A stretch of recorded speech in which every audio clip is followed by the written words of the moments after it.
आज हम आपकी कुंडली के प्रथम भाव पे चर्चा करेंगे। लगन कुंडली का प्रथम भाव यानी आप खुद, आपका व्यक्तित्व, पर्सनैलिटी, आपकी हेल्थ, आपका माइंडसेट, ये सब कुछ हम इसी भाव से देखते हैं।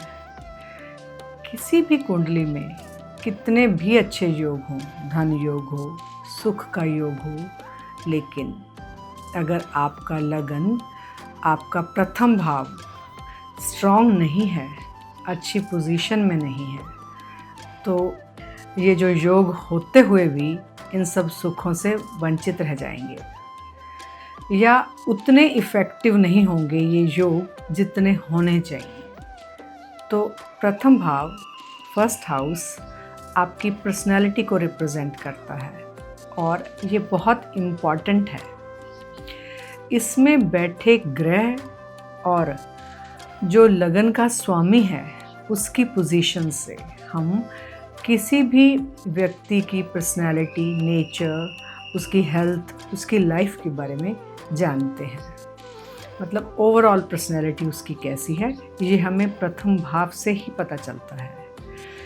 तो आज हम इस डिस्कशन को आगे बढ़ाते हुए चलते हैं। मान लीजिए जो दूसरा भाव है उसका स्वामी प्रथम भाव में बैठा है, तो इसका मतलब ये है आपको धन लाभ होगा, खर्चा भी करेंगे क्योंकि 12वें सेकंड हाउस से 12th हाउस है, और आपकी जो पर्सनैलिटी है उस पे आपके कुनबे का, आपकी जो बड़ी फैमिली है, तो जो कोई आपकी फैमिली का संस्कार है, कोई प्रोफेशन है, आप भी उससे जाने जाएंगे।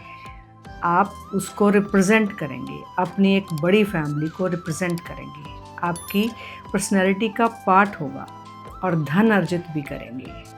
ये तब है जब दूसरे भाव का स्वामी आपके प्रथम भाव में बैठा है।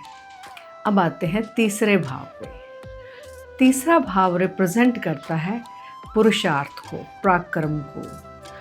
आप पराक्रमी होंगे, सेल्फ मेड इंसान होंगे। जैसे हम कुछ लोगों को कहते हैं कि या कुंडली देख के हम बोलते हैं कि आप अपना भाग्य खुद बनाएंगे, तो आप ऐसे व्यक्ति होंगे। आपके छोटे भाई बहनों से आपका प्यार होगा, और अगर किसी सूरत में आपके सिबलिंग्स नहीं हैं, वैसे तो होंगे, तो किसी और योगों की वजह से, तो भी आपका किसी और से जिसको आप अपना छोटा भाई, छोटा बहन मानेंगे, उनसे आपका जुड़ाव रहेगा। और आप अच्छे कम्युनिकेटर भी होंगे, बोलचाल में अच्छे होंगे, आपके व्यक्तित्व में वे बात झलकेगी आप, क्योंकि कम्युनिकेशन में आप अच्छे होंगे। और अगर आपका चौथे भाव का स्वामी आपके लगन में है, तो आपकी पर्सनैलिटी पे आपकी माता जी का बहुत प्रभाव होगा। आपकी जो मदर हैं, आप उनसे अटैच रहेंगी। आपकी क्या विचारधारा है, किस तरह विचरते हैं, क्या माइंडसेट है, उस पे आपके मदर, उनका काफ़ी इफ़ेक्ट रहेगा और उनकी सोच आपके ऊपर हावी रहेगी। वो आपकी लाइफ को गवर्न करेंगे, एक तरह से कंसर्न्ड भी रहेंगे। सुख सुविधाएं भी आपको मिलेंगी, घर, गाड़ी, बंगला सब आपके पास होगा। और अगर कुछ और स्थितियों के हिसाब से ऐसा नहीं भी है, तब भी आप सुख सुविधाओं को एंजॉय करेंगे, प्राप्त करेंगे।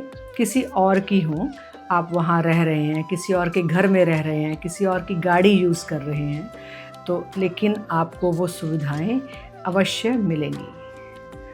और अब बात करते हैं पंचम भाव की, 5th हाउस की।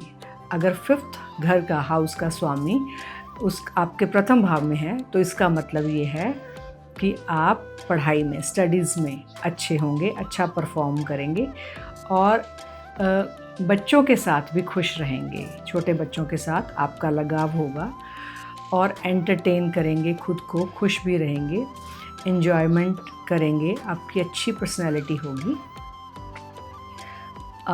कुछ हद तक रोमांटिक भी होंगे।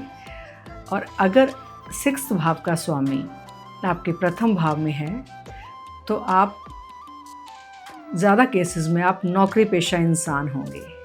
लेकिन अगर आप किसी व्यवसाय में भी हैं, किसी और प्रोफेशन में भी हैं ऐसे, तो जो आपका प्रोफेशन है वो मेडिकल लाइन से जुड़ा होगा, या आप एडवोकेट हो सकते हैं, क्योंकि वो भी सिक्स्थ हाउस को ही रिप्रेजेंट करते हैं।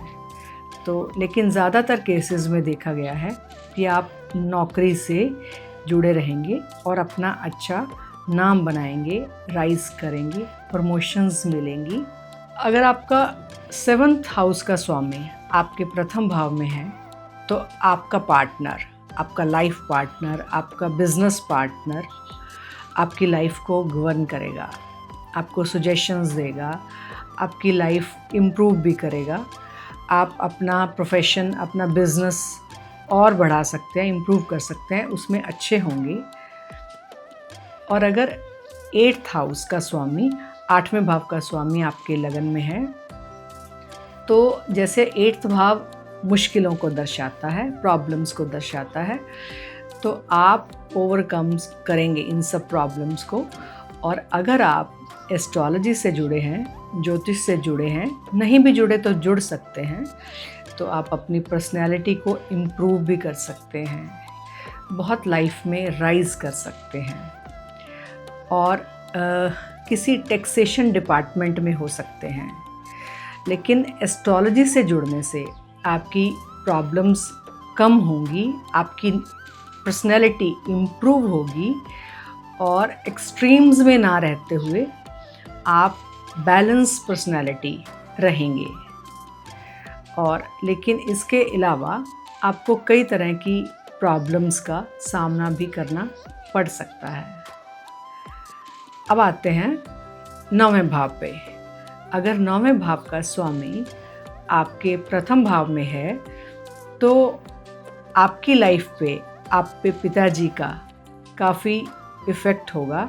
वो आपकी लाइफ को कंट्रोल करेंगे, कंसर्न भी रहेंगे, उनके मार्गदर्शन पे चलेंगे, बेशक जाने अनजाने में हो, लेकिन आपको लेके वो कंसर्न रहेंगे।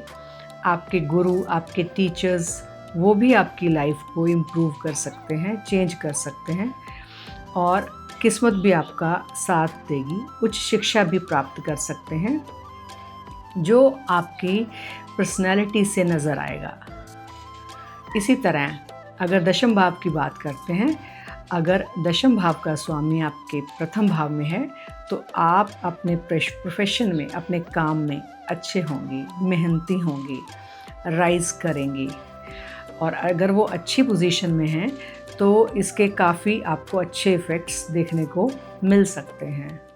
अगर 11वें भाव का स्वामी आपके प्रथम भाव में है तो आप अपने मित्रों से, अपने दोस्तों से काफ़ी जुड़ाव महसूस करेंगे, अपनी लाइफ को एंजॉय भी करेंगे, लेकिन आपकी इच्छाएं कभी ख़त्म नहीं होंगी। एक तरह से आप हमेशा स्ट्रेस में रहेंगे, ये कह सकते हैं। उसका कारण ये है कि आप अपनी इच्छाओं को कभी ख़त्म नहीं करेंगे। एक के बाद दूसरी इच्छा, दूसरी के बाद तीसरी इच्छा जागृत होती रहेगी। तो आप अपनी लाइफ को स्ट्रेस में ही रखेंगे और अच्छा कमाएंगे भी, लेकिन एंजॉय भी करेंगे। और अगर 12वें भाव का स्वामी आपके प्रथम भाव में है तो आपको विदेश से लाभ हो सकता है, विदेश जा भी सकते हैं, खर्चा भी करेंगे, स्पिरिचुअलिटी से जुड़ सकते हैं, सबसे इम्पॉर्टेंट अपनी लाइफ को आगे बढ़ा सकते हैं, काफ़ी राइज कर सकते हैं। ये दुनिया भी आपको बोर लगेगी, अकेलापन महसूस करेंगे, तो इसी के साथ आप अध्यात्म से जुड़ेंगे। ये जो भी प्रेडिक्शंस हमने यहाँ की है अलग अलग भावों की, पहले भाव में अगर उनके स्वामी बैठे हों तो वो इस बात पे भी डिपेंड करता है कि वो कौन से ग्रह हैं, कितनी डिग्री है, और वो डिग्री क्या लगन की डिग्री से मैच करती है कि नहीं, और वो ग्रह उच्च के हैं या नीच के हैं, या मित्र राशि में बैठे हैं या शत्रु राशि में बैठे हैं। तो इन सब से मिला जुला इफ़ेक्ट जो है आपकी पर्सनैलिटी पे पड़ेगा।